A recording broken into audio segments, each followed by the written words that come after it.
Epidemic. Hi, I'm Bruce St. James. And I'm Pamela Hughes. And today on Arizona's opioid epidemic, we focused on the role of doctors. Yes, it's that push and pull of prescribing these pain medications when people need them and then kind of cutting them off when they don't. And I think that there are a lot of people in Arizona that are still confused as to what these new regulation and restrictions are that came in place just last year. Dr. Pete Wertheim with the Arizona Osteopathic Medical Association dives into what those are. Arizona, back in January 2018, to great credit to our governor and really our legislature, they took aggressive steps to pass the Opioid Epidemic Act.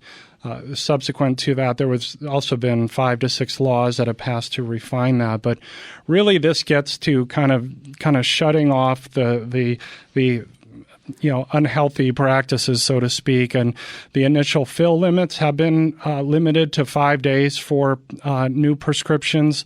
There's restrictions on the types of prescribers who can prescribe stronger doses. They're having to use electronic means to transmit prescriptions, so fraud is cut down.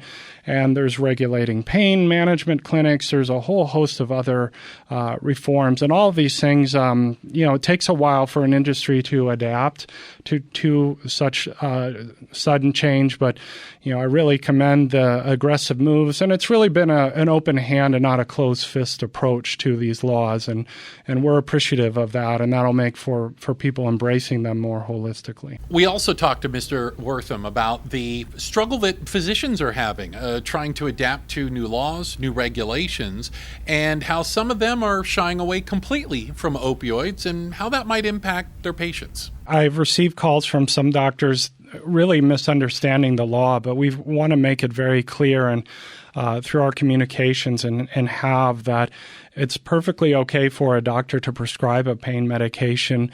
We're putting some best practices, some guidelines, some guardrails in place to help protect those patients as well as the physician. But no doctor is prevented from prescribing opioids. There's some certain strengths that need to be done a certain way, but there's been no barriers there. Now there's some perceived barriers, and we've seen some fallout from that. Some patients having a little difficulty getting their care.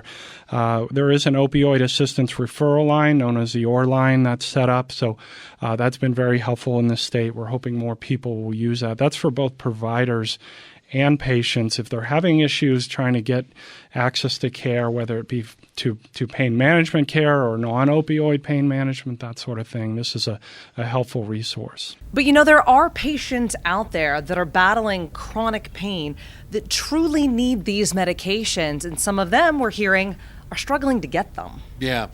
Affliction, not addiction. Day 4 of Arizona's opioid epidemic, tomorrow morning, 10 a.m. on KTAR. Here's our top story. KTAR News, 92.3 FM, Arizona's news station.